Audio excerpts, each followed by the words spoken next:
This is a short lecture about LeChatelier's principle, which says, when a system at equilibrium is placed under a stress, it will respond so as to appear to relieve the stress.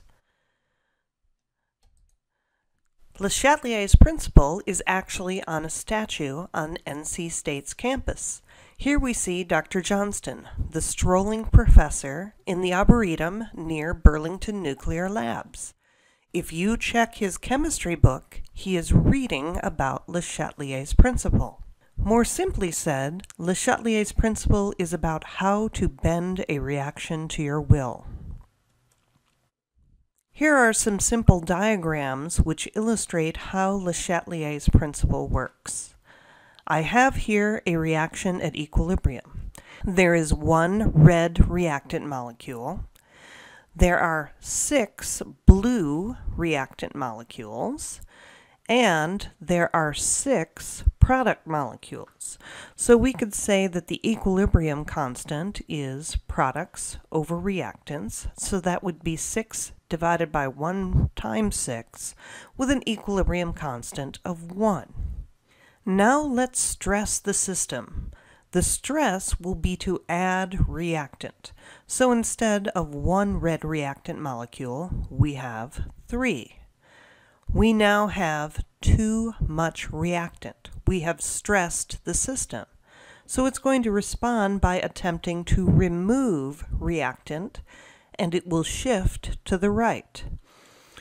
The only way we can get rid of the red molecules is to take a blue molecule with us, because the product is a red and a blue molecule. So you notice that when the reaction shifts to the right, reactants decrease, products increase, until we return to equilibrium. At the top, our equilibrium constant was 1. You notice that we are back to an equilibrium constant of 1 because of LeChatelier's principle. Here's another diagram with the same reaction at equilibrium.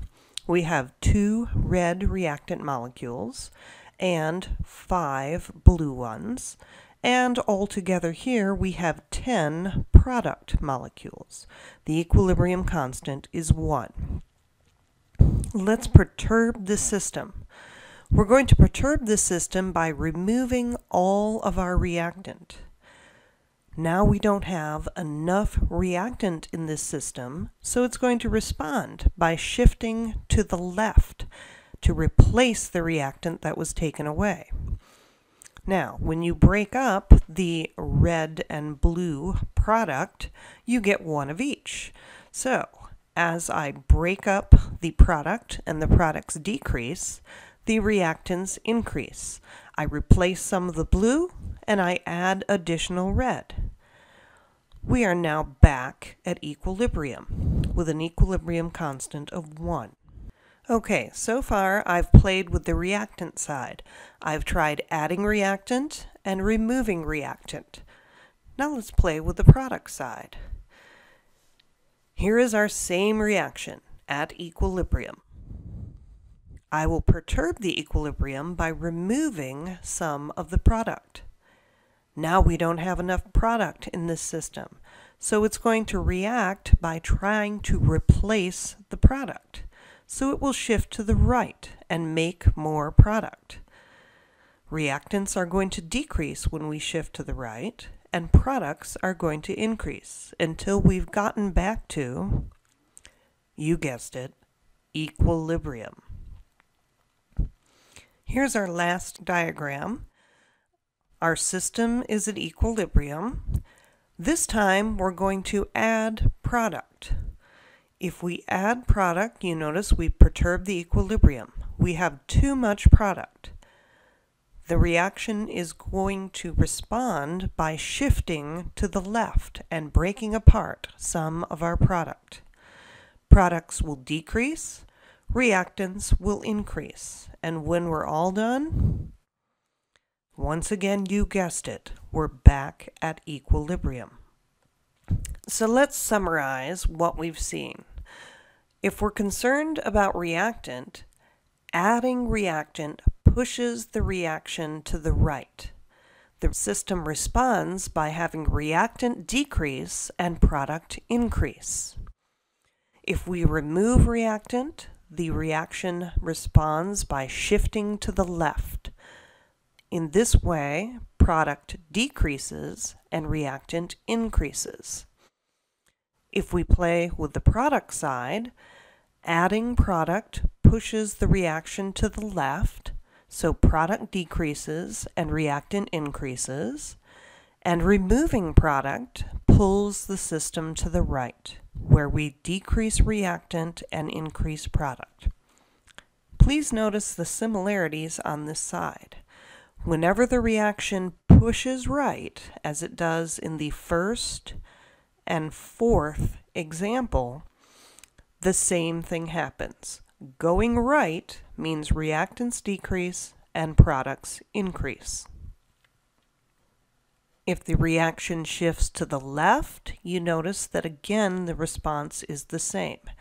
Anytime the reaction pulls to the left or pushes to the left, product decreases and reactant increases. All right, now let's try this with a specific reaction, our favorite reaction with methyl iodide and hydroxide that is an exothermic reaction in equilibrium. We'd like to know what will happen to the methanol concentration when we add more hydroxide. What side is the hydroxide on? The reactant or the product side? It's on the reactant side. So adding reactant is like pushing. We are going to shift this reaction to the right. So, too much hydroxide? We shift to the right. When we shift to the right, what happens? All the products increase, all the reactants decrease. So, hydroxide decreases, but as a result, methyl iodide, the other reactant, decreases as well, and all the products increase. So the methanol concentration increases when we add additional hydroxide to the system at equilibrium. Here's another example. This is an exothermic reaction. For exothermic reactions, we can think of energy as a product. For endothermic reactions, we can think of energy as a reactant. We'd like to know what will happen to the methanol concentration when we raise the temperature, which means we add energy. All right, here's our reaction at equilibrium. We have added too much energy. We have added product. So if you add product, the reaction responds by shifting to the left. That means we drain off some of the energy, we drain off some of the other products, and we increase the amount of reactants. So what will happen to the methanol concentration when we heat this reaction? It will go down.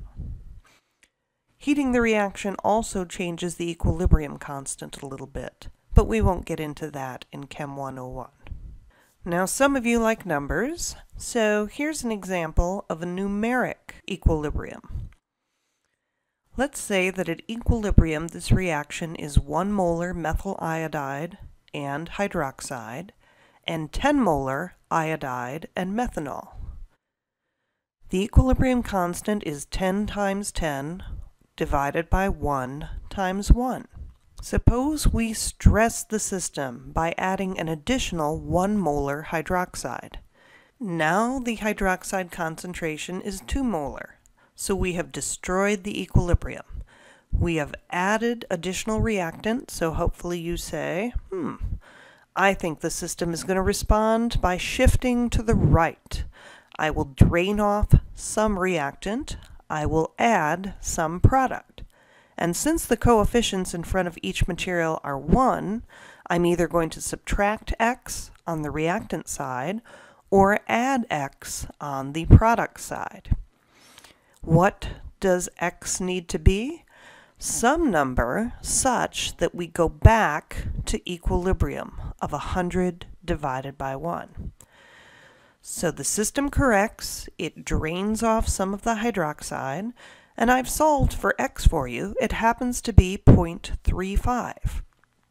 We are once again at equilibrium. If you take 10.35 times 10.35 divided by 0.65 and also divided by 1.65, you will get 100. We have restored equilibrium. Notice it's a little inefficient though. We have doubled the amount of hydroxide by adding 1 molar, but we only got an additional 0.35 molar of product. The point of this slide is that the equilibrium constant at the end remains the same. Now, in general, substances must be part of the equilibrium expression to impact the equilibrium concentrations. The equilibrium constant is products raised to their coefficient over reactants raised to their coefficient. The inclusion rules say that we may include aqueous materials in units of moles per liter. We may include gaseous materials as either the pressure of the gas or the concentration of the gas. So changes in aqueous and gaseous materials will affect other aqueous and gaseous materials. However, pure solids have an activity of 1, and pure liquids have an activity of 1. So changes in the solid or liquid will not affect other aqueous or gaseous or solids or liquids. Here's a classic reaction that students use to learn about LeChatelier's principle. It's a cobalt complex in water. On one side of the equilibrium, the cobalt chloride complex is blue, but when it reacts with water, it makes this cobalt water complex that is pink in color. And the 4 chlorides are released into aqueous solution. I'd like to show you 2 quick videos of how the equilibrium can be affected.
All right, now that you've made your observations, let's talk about them. First off, I can conclude that probably the reaction is exothermic because when the solution is presented to me at room temperature, it is pink in color. I know that Mother Nature prefers the low energy side, so the pink compound must be the low energy side. Therefore, the reaction goes downhill from blue to pink, and it must be an enthalpy negative situation. The first question is, what color will the reaction be when HCl is added? Well, what side is Cl1- on? It's on the product side. So when we add product, adding is like pushing. What way do we push this reaction? To the left. It pushes to the left for two reasons. One, we're adding chloride as product, and two, some of the water on the reactant side is being taken away. Instead of water, it becomes hydronium. So as you saw, adding HCl turned the solution blue. What color will the reaction be when water is added? Well, you saw that it turned pink. Now, normally adding water just dilutes the materials in solution, but in this case, the water makes something special known as a coordination complex with the cobalt. So this example is somewhat of an exception in that adding something in the liquid state actually impacts the equilibrium, and that's because of the coordination complex. As you can see, water is on the reactant side. So adding additional reactant makes the system respond by shifting to the right. Therefore, the solution turned pink. If we were to add acetone to this system, it would hydrogen bond with the water, acting like it was removing it. If you remove reactant, which way is the system going to shift? I hope you think it's going to shift to the left and turn blue. If I add silver nitrate, silver ion is known very well to precipitate with chloride ion, so that would be like removing product. If I remove product, the reaction is going to shift to the right and turn pink. What about the second video involving heat? Well, this is an exothermic reaction, so heat may be considered a product.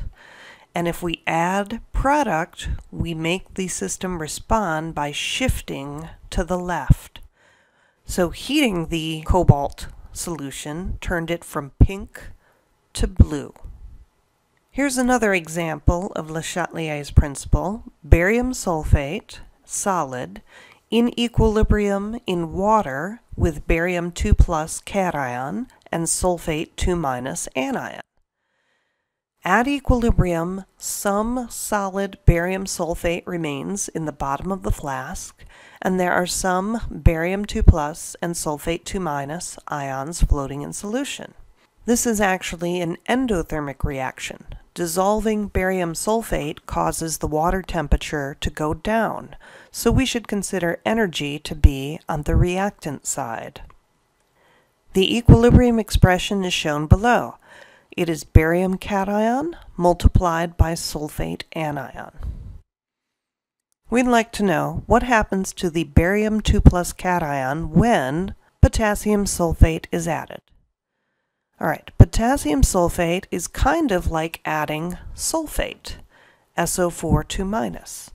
So when we add product, the system responds by shifting to the left. When we shift to the left, what happens to products? I hope you believe that products like barium 2+ decrease. What if we add more barium sulfate solid? Nothing happens. There's no impact. I have a visual example for you involving sweet tea. Let's say that you're preparing some sweet tea and you like your sweet tea very, very sweet.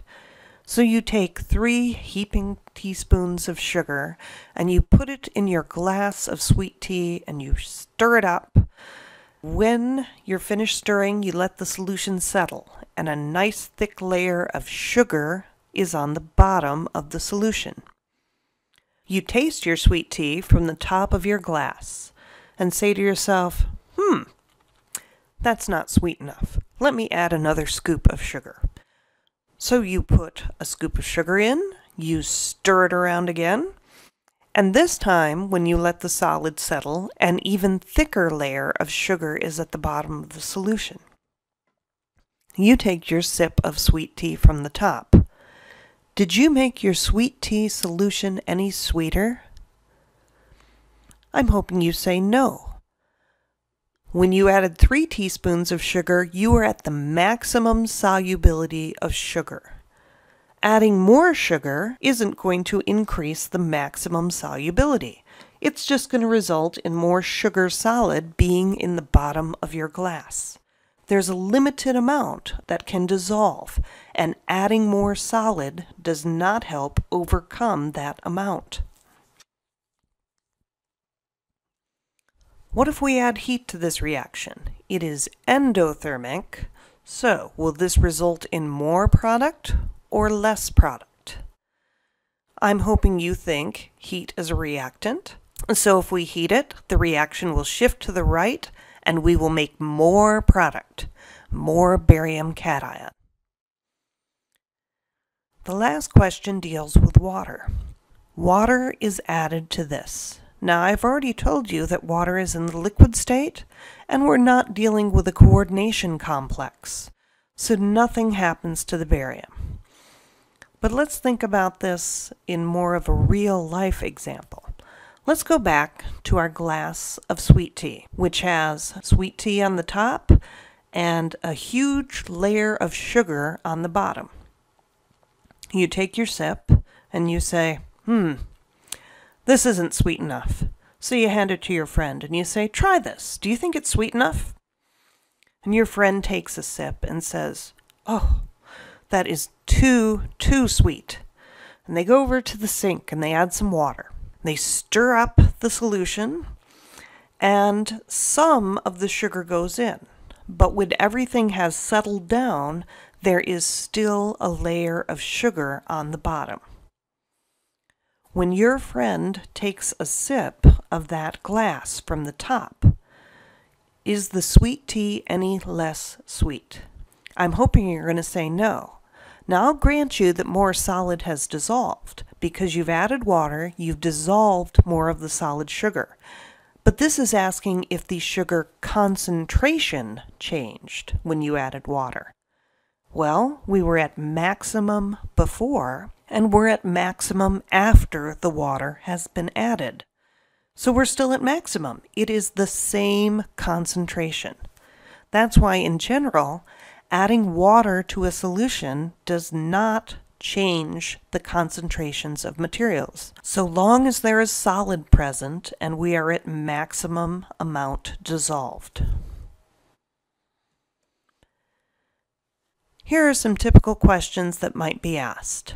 This is an equilibrium reaction between silver chloride solid and ammonia solution to make a silver ammonia complex and chloride ion in solution. So you notice we have 1 solid and 3 aqueous materials, and it is an exothermic reaction. The first question asks, when NH3 is added, the concentration of chloride does what? All right, what side is NH3 on? Well, when it's not in the complex, it's on the reactant side. Adding reactant is like pushing. So I am going to shift this to the right. So what happens to the chloride, which is a product? I hope you've remembered that if you shift to the right, products increase, reactants decrease. So I think the answer is 1. How about if we remove silver ammonia complex? All right, removing a product also shifts the reaction to the right. And whenever you shift to the right, products increase, reactants decrease. So I hope you think that the answer is once again 1. Now let's try removing some silver chloride solid. This is kind of back to the sugar example, isn't it? I can remove some silver chloride solid, but as long as some still remains in the flask, I haven't impacted the equilibrium. Messing with a solid amount does not impact the equilibrium. So I hope you think it stays the same. What if we heat this exothermic reaction? Okay, it's exothermic, so heat is on the product side. Hopefully you say to yourself, adding more heat, that's going to involve shifting this reaction back to the left. And whenever I shift to the left, products go down, reactants go up. So my chloride concentration will decrease. Finally, if you have a reaction at equilibrium and you add catalyst, that's sort of like locking the barn door after the horse has escaped. You're already at equilibrium, so catalyst only affects the transition state, not the relative reactant and product energies.